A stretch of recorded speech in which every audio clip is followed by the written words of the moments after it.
بسم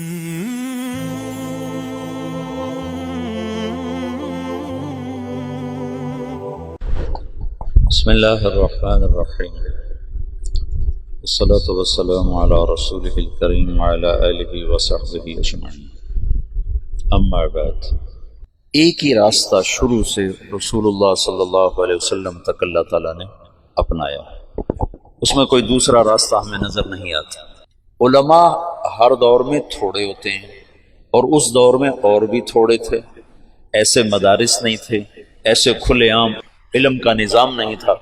علماء تو بہت تھوڑے، اور اس دور میں بھی تھکے سے تھکا عالم بھی کوئی دنیا کا طلبگار نہیں ہوتا تھا۔ ابو ظبی سے ایک عرب آیا، پروفیسر تھا معاشیات کا، اس نے مجھے پکڑ لیا، کہنے لگا یا تم مجھے پاگل سمجھتے ہو یا بچہ سمجھتے ہو، جاہل۔ میں نے کہا کیا ہوا؟ کہ مجھے 1 مہینہ ہو گیا ہے، میں روز 6 نمبر سنتا ہوں، تمہارے پاس اور کوئی چیز نہیں سنانے کی؟ ریاض الصالحین 6 نمبر اور کوئی چیز نہیں ہے، مجھے پاگل سمجھا تم، مجھے جاہل سمجھا، میں ڈاکٹر ہوں، PhD۔ جب ان کا غصہ اتر گیا تو میں نے کہا یہ آپ کو کسی نے غلط بتایا کہ تبلیغ کا موضوع علم کی کثرت ہے؟ 40 دن میں آپ کیا علم سیکھ سکتے؟ 40 سال بھی لگائیں تو تھوڑے۔ علم کا موضوع تو صفات میں ترقی ہے، ایمانیات میں ترقی ہے، اور صفات کی ترقی محسوس نہیں ہوتی۔ آج میں نے آپ کو نئی حدیث سنائی، آپ کو پتہ چل گیا، لیکن آپ پہلے سے صبر میں آگے بڑھے اس کا تو آپ کو نہیں پتہ چل سکتا۔ صفات کی ترقی غیر محسوس ہوتی ہے، پتہ نہیں چل رہا ہوتا۔ درخت روزانہ بڑھتا ہے، کبھی محسوس ہو؟ آپ کے سامنے بڑھ کے پورا پودا پورا درخت بن جاتا ہے، آپ کی گود کا بچہ کھیلتے کھیلتے کھیلتے کھیلتے کھیلتے جوان ہو جاتا ہے، لیکن کبھی پتہ نہیں چلتا کہ آج 1 انچ بڑا ہے، آج 2 انچ بڑا ہے، آج ½ انچ بڑا ہے، آج 4 انچ بڑا ہے۔ وہ روزانہ ترقی کرتا ہے۔ ایمانی صفات آہستہ آہستہ ترقی کرتی ہیں، نظر نہیں آتی۔ اور تبلیغ میں نکلنے کا موضوع صفات میں ترقی ہے، نہ کہ علم میں ترقی۔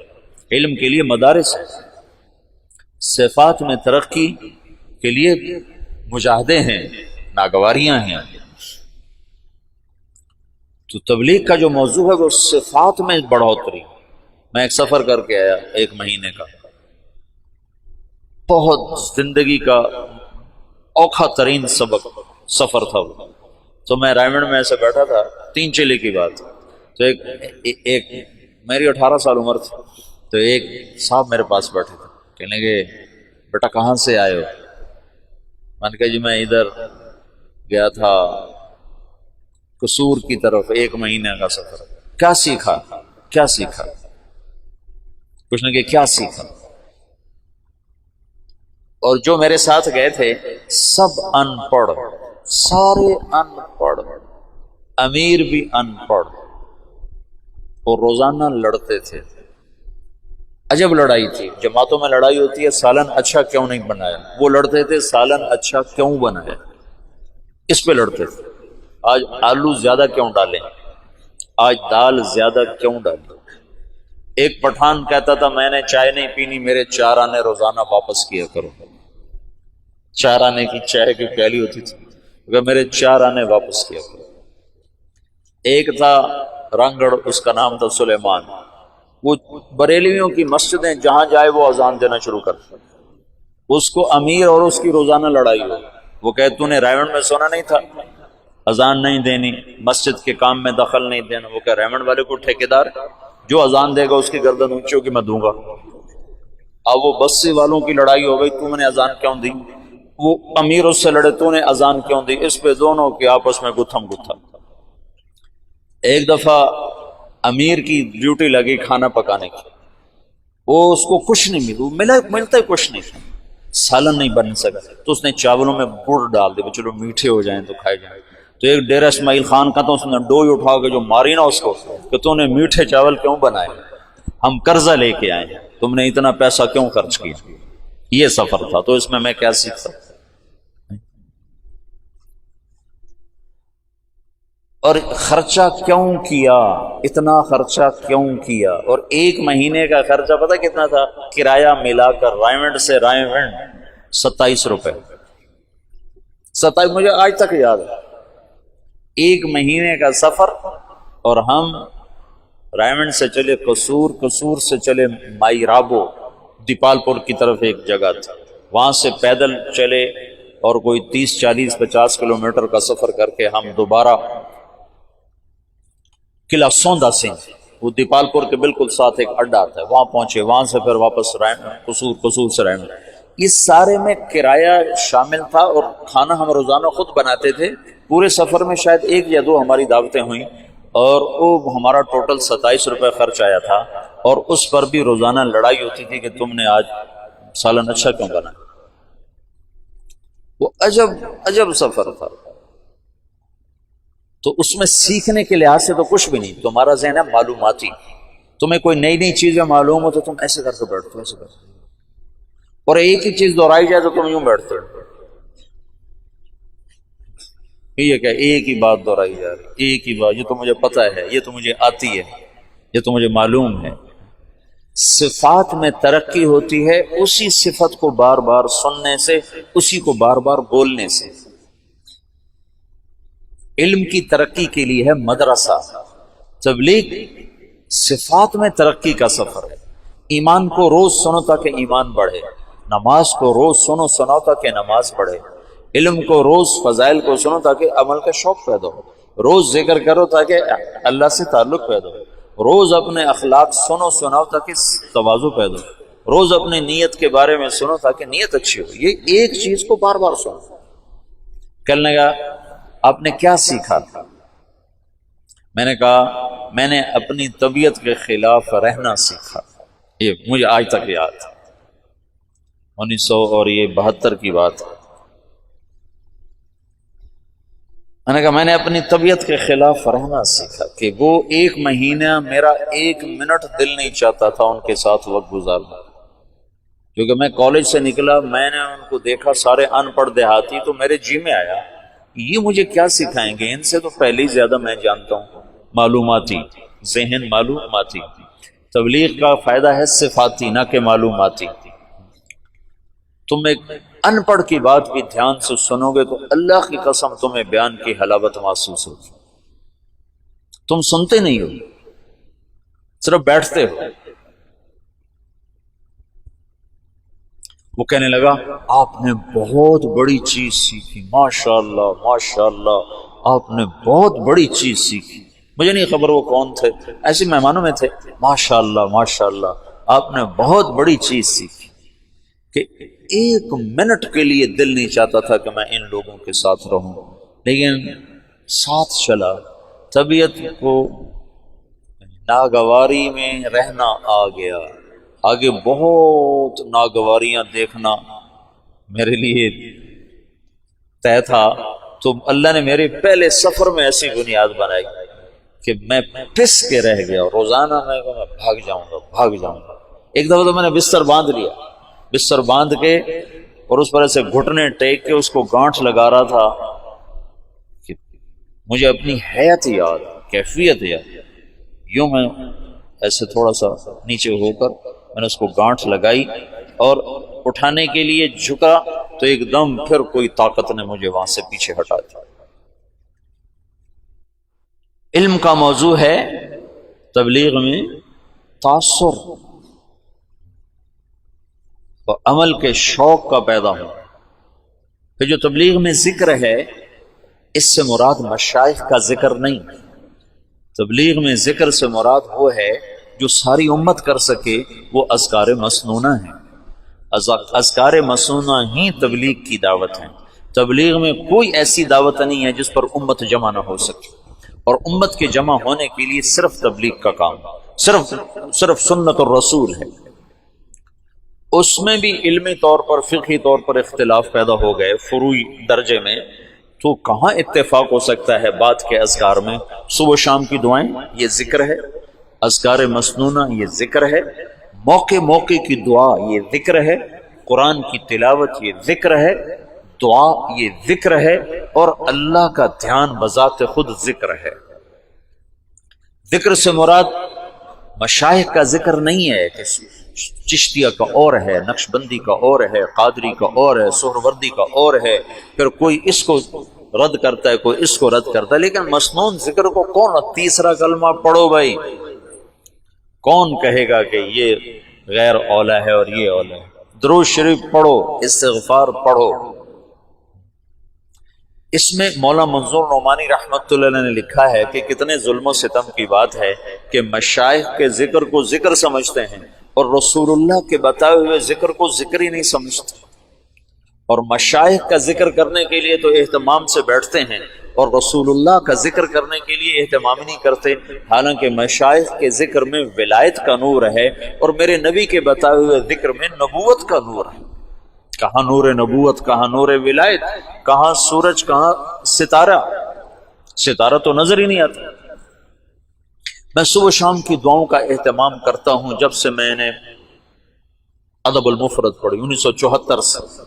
مولانا نذر الرحمان صاحب نے ارشاد فرمایا کہ بچوں یہ وقت ہے، ابھی یاد کر کے پڑھنا شروع کرو، تمہیں شیطان کہے گا جب فارغ ہو جائیں گے نا پھر یاد کر کے پڑھیں گے، پھر تم ساری زندگی نہ پڑھ سکو گے۔ جیسے کئیوں کو شیطان یہ چکر دے سکتا ہے جب فارغ ہو جائیں گے نا پھر تبلیغ کریں گے، پھر تم تبلیغ سے فارغ ہو جاؤ گے، تبلیغ کے نہیں ہو، نہ علم کے ہوگے نہ تبلیغ کے ہوگے۔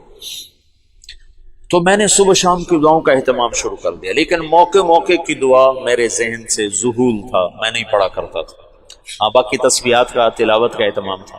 جب میں مولانا سعید خان صاحب کی صحبت میں آیا تو میں نے دیکھا کہ وہ شخص چلتا پھرتا ذکر تھا،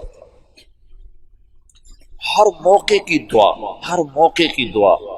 تو پھر میں اس کے بعد موقع موقع کی دعائیں، مجھے اللہ کا فضل ہے بہت سی یاد تھیں، کچھ یاد نہیں تھیں، تو پھر میں نے اس کا، ان کو دیکھ کر مجھے یہ تھا، میں ان کے ساتھ ایسے داخل ہوا۔ 1985 میں وہ تشریف لائے پاکستان، ان کو سعودی حکومت نے ان سے وہاں کی سعودی جنسیہ نیشنلٹی واپس لے لی، ان سے تحریر کروا رہے تھے کہ تم لکھو کہ میں تبلیغ نہیں کروں گا۔ ان کا میں یہ نہیں لکھتا، کہ پھر ہمارا پاسپورٹ واپس کروں گا، یہ تمہارا پاسپورٹ۔ تو انہوں نے اسی وقت ان کو جہاز پہ چڑھا دیا، تو یہاں کراچی میں ان کو انہوں نے بھیج دیا۔ تو ہمارے دوستوں نے اسی دن ایک ہفتے کے اندر اندر ان کا شناختی کارڈ، پاسپورٹ بنوا کر ان کو پاکستانی شہریت دلوا دی۔ تو ان کو تو اس کا ساری زندگی رنج رہا کہ میرا مدینہ چھوٹ گیا، لیکن ہمیں بہت بہت نفع ہوا، اور ہمیں سے مراد میں نہیں، لاکھوں انسانوں کو ان سے نفع ہوا ان کے اس ہجرت کے سفر کی وجہ سے۔ اگرچہ ان کی واردات تھی کہ میں ایک دفعہ قطر میں ہم اکٹھے بیٹھے تھے تو بڑے ایسے یوں کر کے بیٹھے ہوئے تھے، تو بھائی واصف کہنے لگے مولانا بڑے غمگین نظر آ رہا ہے۔ میں نے کہا چہرہ تو ایسے ہی نظر آ رہا ہے۔ تو واصف منظور نے پوچھا حضرت کیا بات ہے، آپ بڑے غمگین نظر آ رہے ہیں؟ فرمانے لگے مدینہ یاد آ رہا ہے۔ تو اللہ نے ان کو مدینے کی موت عطا فرمائی، معجزانہ معجزانہ اعجاز تھا وہ ان کا مدینے میں رہنا۔ اوہو، میں ان کے ساتھ آ رہا ہوں، مسجد سے ہم آ رہے ہیں، تو عربوں کے کمرے میں ایک کمرہ ان کے لیے تھا۔ پہلے تو ایک کونے میں ان کو بٹھا دیا تھا، پھر اس کے بعد ایک کمرہ ان کے لیے بنایا، اس میں ان کو رکھا۔ تو وہ اس کمرے میں داخل ہونے لگے۔ اب مسجد سے نکل کر عربوں کے کمرے میں جب داخل ہوئے تو ان کا اللہم انی اسألک خیر المولج و خیر المخرج، بسم اللہ ولجنا بسم اللہ خرجنا وعلی اللہ ربنا توکلنا۔ میں نے جب یہ سنا تو مجھے ایک کرنٹ لگا کہ یہ شخص ہر موقع پر دعا پڑھتا، ہر موقع پر جو دعا مسنون تھی ایک دم ان کے منہ سے نکلتی تھی۔ اس کو تبلیغ میں ذاکر کہتے ہیں، یہ ہے ذکر والا۔ ایک عالم نے مولانا سعید خان صاحب کو خط لکھا کہ میں ذکر کو، تعلیم کو، تبلیغ کو جمع کر کے چل رہا ہوں۔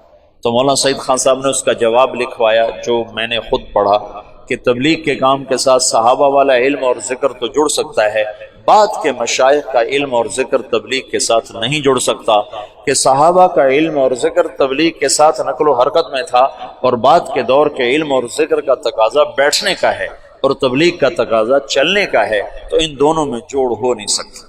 حضرت رائے پوری رحمۃ اللہ فرمایا کرتے تھے میرا تمہارا جوڑ کیسے بیٹھ سکتا ہے؟ میں کہتا ہوں بیٹھو بیٹھو بیٹھو، تم کہتے ہو نکلو نکلو نکلو، میرا تمہارا جوڑ کیسے ہو سکتا؟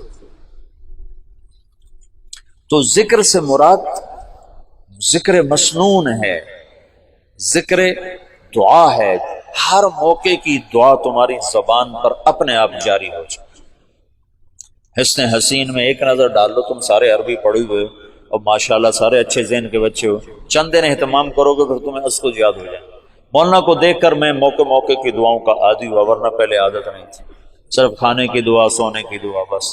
لیکن ان کو دیکھا کہ ہر موقع پر دعا پڑھتے تھے، ہر موقع پر دعا پڑھتے تھے، یہ ذکر ہے۔ نظام الدین میں ہم تھے تو وہاں اب بھی سورہ یاسین کا ختم ہوتا ہے، مغرب کے بعد پھر دعا ہوتی ہے، پھر اس کے بعد کاروزاری ہوتی ہے۔ تو میں مولانا کے ساتھ تھا وہاں، نظام الدین بھی رہا میں کافی عرصہ مولانا کے ساتھ، 1 مہینہ پورا ساتھ رہا۔ تو دعا شروع ہوئی تو میں بھاگ کے گیا، مولانا زبیر صاحب نے دعا کروائی تھی۔ دعا سے فارغ ہو کر میں کمرے میں آیا، میں نے کہا آپ دعا میں نہیں شریک ہو؟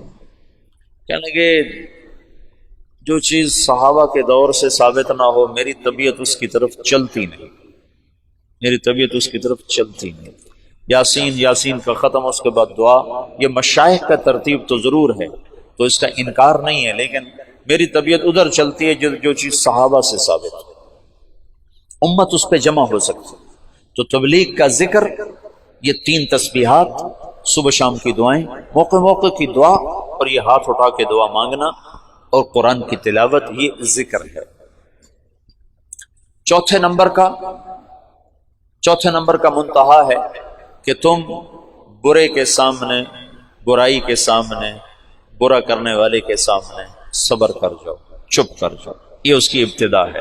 اور اس کی انتہا ہے کہ تم اس کے ساتھ وہ کرو جو اللہ کہتا ہے باللتی ہی احسن، باللتی ہی احسن فاصدق صدیقک ان صدقت صداقتا۔ یہ علامہ دمیری نے ایک شعر نقل کیا ہے بڑا خوبصورت، آخری مصرع میرے ذہن سے نکل گیا کہ دوست کے ساتھ دوستی نبھا اور دشمن کے ساتھ وہ کر جو اللہ کہہ رہا ہے باللتی فاذا الذی فادفع عدوک باللتی فاذا الذی فاصدق صدیقک ان صدقت صداقتا فادفع عدوک باللتی فاذا الذی۔ یہ جملہ اس شاعر کی فصاحت کی چوٹیوں کو بیان کرتا ہے کہ اس نے آیت کو کیسے فٹ کیا ہے۔ فاصدق صدیقک ان صدقت صداقتا فادفع عدوک باللتی فاذا الذی۔ واہ کیا کمال کرتا کہ یار سے یاری نبھا، یہ ہے اخلاق کا ابتدائی درجہ، چوتھے نمبر کا ابتدائی درجہ۔ اور چوتھے نمبر کا اعلیٰ درجہ کیا ہے؟ فادفع عدوک باللتی فاذا الذی، فاذا الذی بینک وبینہ عداوۃ کأنہ،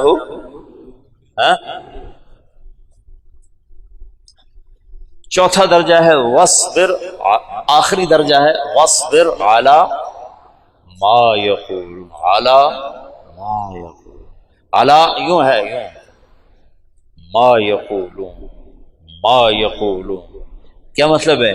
تم یہ نہیں کہہ سکتے میں کتنا صبر کرتا، میں بھی تو انسان ہوں، میں کہاں تک جواب نہ دیتا، میں کہاں تک چپ رہتا۔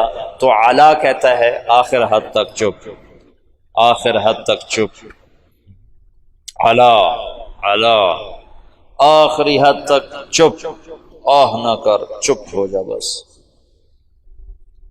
وصبر علی علی، جو بھی آئے، جہاں سے آئے، کیسا ہی زہریلا اور کڑوا آئے، خاموش۔ چوتھا نمبر میں نے تمہیں بہت بیان کیا، اگرچہ اس کو جتنا بھی بیان کیا جائے تھوڑا ہے، لیکن جتنا تمہاری زندگی میں ضروری ہے میں نے اس کو بہت بیان کیا۔ تم کرنے والے بنو تو جتنا کچھ بتایا جا چکا ہے وہ کافی ہے، نہ کرنے والے بنو تو سارا قرآن پڑھ کے بھی تم جھٹک دو تو کون روکنے والا ہے؟ کہ انسان کی خوبصورتی اس کے اخلاق کے ساتھ، اور یاد رکھنا ہمیشہ میں نے تمہیں کئی دفعہ بتایا، اخلاق بد اخلاقی سے جنم لیتے ہیں، اخلاق بد اخلاقی سے جنم لیتے ہیں۔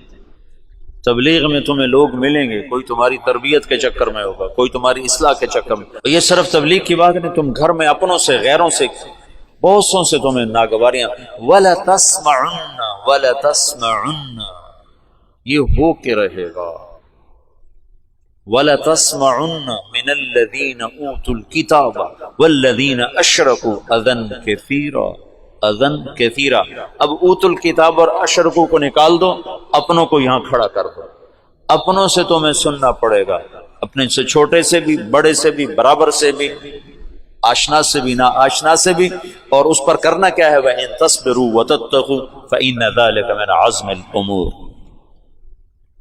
اپنے ظاہر کو خوبصورت بناؤ اچھے اخلاق کے ساتھ، اپنے ظاہر کو خوبصورت بناؤ صاف ستھرے لباس کے ساتھ بھی اور صاف ستھرے اخلاق کے ساتھ۔ لباس بھی قیمتی نہ پہنو، اچھا صاف ستھرا پہنو، تمہارے اخلاق ایسے نہ ہو کہ کوئی تم سے نفرت کرنے لگ جائے، بھاگنے لگ جائے۔ پانچواں نمبر تصحیح نیت ہے۔ مولانا الیاس صاحب کے الفاظ دیکھو، تصحیح النیہ، تصحیح باب تفعیل سے ہے جس میں تکرار ہوتا ہے، اور تکرار کا مطلب یہ ہے کہ کبھی بھی تم اخلاص کا دعویٰ نہیں کر سکتے، یہ ہر وقت بگڑتا ہے، تم ہر وقت ٹھیک کرتے رہتے۔ تصحیح، ہر وقت ٹھیک کرتے رہنا اپنی نیت کو، کہ یہ مختلف شکلوں میں آ کر بگڑتی رہتی ہے، بگڑتی رہتی، بگڑتی رہتی، تم ہر وقت اسے ٹھیک کرتے رہو، کرتے رہو، کرتے رہو۔ تو اخلاص کا ادنا درجہ یہ ہے کہ جب ریاکاری کا دھیان آئے تو تم استغفار کر کے اسے ٹھیک کرو، اور اعلیٰ درجہ یہ ہے کہ اللہ کے سوا کوئی تمہاری نظروں میں نہ جچے نہ سمائے۔ جب یہ فتوحات صحابہ کا دور آیا نا، حیات الصحابہ میں ہم پڑھ رہے تھے، تو مولانا ظاہر شاہ صاحب فرمانے لگے، یہ بتاؤ اتنے ملک فتح ہوئے، اتنا مال غنیمت آیا، تو ان میں اخلاص باقی کیسے رہا ہوگا؟ کیسے رہا ہوگا؟ تو اپنے طور پر ہم کوئی دلیلیں دینے لگے، لیکن کوئی بات وزنی سمجھ میں نہ آئی۔ پھر مولانا نے ہمیں ایک مثال دی، مثال کہ ایک آدمی جب بھینس خریدنے جاتا ہے تو دودھ پہ اس کی نظر ہوتی ہے، حالانکہ گوبر کا بھی بہت فائدہ ہے۔ اب ہم نے تو گوبر سے وہاں اپنا گیس کا پلانٹ چلایا ہوا ہے، ہمارے دیرے میں جتنی وہ چولہے میں آگ جلتی ہے وہ لکڑی کی نہیں ہے، ہمارا وہ پیچھے 7 بھینسوں کا باڑا ہے، تو اس میں ہم نے وہ گوبر کا پلانٹ لگایا ہوا ہے، اس میں روزانہ 2 من گوبر ڈالتے ہیں، 2 من پانی ڈالتے ہیں، سارا دن ہمارا چولہا جلتا ہے اللہ کے فضل سے، سارا دن وہاں اس گیس سے ہمارے کھانے پکتے ہیں، مہمانوں کی سیوا ہوتی ہے۔ تو گوبر بھی فائدے دے رہی ہے، لیکن دودھ لینے بھینس خریدنے والا بھول کے بھی نہیں پوچھتا گوبر کتنا دیتی، کوئی پوچھتا ہے کہ دودھ کتنا دیتی؟ ان کا یہ 10 سر دیتی، کہاں ٹھیک ہے لے لو۔ یہ سدھپور گئے تو وہاں ایک الیاس نوجوان ملا کہ میں نے ایک بھینس مقابلے میں پیش کی، پورے پاکستان میں اول آئی میری بھینس، اس نے 34 کلو دودھ دیا، تو پورے پاکستان میں اول ہے۔ 4 لاکھ میں بھی اسے نہیں بیچا، 4 لاکھ میں بھی نہیں بیچا۔ تو جو بھینس لینے جاتا ہے وہ صرف دودھ پہ نظر رکھتا ہے۔ صحابہ پر آخرت اتنی کھل گئی تھی کہ ان کی اور نظر جاتی نہیں تھی کسی طرح، اس قدر آخرت مستاظر ہو گئی تھی۔ تو نیت ہر وقت بگڑتی ہے، لہذا تصحیح تصحیح تصحیح، عمل سے پہلے، عمل کے درمیان، عمل کے بعد، یا اللہ تو قبول کر لے، اس قابل نہیں۔ تبلیغ کا ابتدائی درجہ یہ ہے کہ یہ جو ادنا درجے کی نقل و حرکت ہے، چلہ، سال، 7 مہینے، 4 مہینے، 2.5 گھنٹے سے روزہ، یہ تمہارے معمولات میں شامل ہو، اور اعلیٰ درجہ یہ ہے کہ تمہیں دین کے مٹنے کا درد نصیب ہو، اور سارے عالم میں اسے زندہ کرنے کی تڑپ تمہیں اللہ تعالیٰ نصیب فرما دے۔ جو مولانا الیاس صاحب نے فرمایا، اس کام سے 2 باتیں چاہتا ہوں، ایک اندر ایک باہر۔ اندر یہ چاہتا ہوں کہ اللہ پر مر مٹنے کے سوا اور کوئی جذبہ نہ ہو، اور باہر یہ چاہتا ہوں کہ اللہ کے پیغام کو لے کر ساری دنیا نگر نگر پھرنے کی شکلیں اللہ تعالیٰ قائم فرماتے ہیں۔ تو اس وقت کے تمام فتنوں کے لیے اللہ نے اس دعوت کو کھڑا کیا ہے، اس کی سادگی نے اس کی قوت پر پردہ ڈالا ہوا ہے، اس کی سادگی نے اس کی وسعت پر پردہ ڈالا ہوا ہے۔ اس کی سادگی نے اس کی عالمگیری پر پردہ ڈالا ہوا، بہت سادہ سا نظر آتا ہے۔ آج دعوت کا دور ہے، آج ہدایت کا نظام دعوت کے ساتھ چل رہا ہے کہ چند گھنٹوں میں لوگوں کی زندگی ایسے تبدیل ہوتی ہے کہ دیکھنے والے بھی حیران ہوتے ہیں کہ کیا ان کے پاس پڑیا تھی جو ان کو سونگائی اور یہ اس طرح ان کی زندگیاں بدل گئی۔ تو جو سودا مارکیٹ میں بک رہا ہو، ہر تاجر اسی کو لانے کی کوشش کرتا ہے۔ تو اس وقت تبلیغ کا سودا مارکیٹ میں بک رہا ہے، اسی کو بڑھانے کی کوشش کرو تاکہ تمہارا قیامت کے دن اجر بھی بڑھے، اللہ کا قرب بھی بڑھے، اللہ کے رسول کی محبت بھی بڑھے، تم انسانیت کی ہدایت کا ذریعہ بن کے قیامت کے دن اٹھو، تو یہ زیادہ بہتر ہے۔ تو یہ میں ایک تسلسل کے ساتھ پچھلے کوئی 8 دن تم سے بات کرتا رہا، یہ اختتامی مجلس تھی۔ یہ اتنا بڑا مضمون ہے کہ مولانا الیاس صاحب رحمۃ اللہ علیہ اس کو 18 برس بیان کرتے رہے، نہ ختم ہوا۔ مولانا یوسف صاحب 21 برس بیان کرتے رہے، نہ ختم ہوا۔ مولانا عمر صاحب رحمۃ اللہ علیہ 32 برس اس کو بیان کرتے رہے، نہ ختم ہوا۔ یہ تو نہ ختم ہونے والی چیز ہے، یہ تو بڑا مضمون ہے، میں کتنا بولوں، اس کی کوئی انتہا نہیں ہے، لیکن جتنا ضروری تھا وہ میں نے بتا دیا ہے۔ کرو گے نفع پاؤ گے، نہیں کرو گے فقیرانہ آئے صدا کر چلے، میاں خوش رہو ہم دعا کر چلے۔ ہمارا کام تو صدا لگانا ہے، آگے کوئی لے نہ لے اس کا اپنے مرضی ہے، دامن کھولے یا سمیٹے، دل کے دریچوں کو کھولے یا بند کرے، اس کا اپنا کام ہے۔ لیکن جہاں تک صدا لگانے کا کام ہے تو میں نے اپنی ہمت سے بڑھ کر تم سے بات کی ہے۔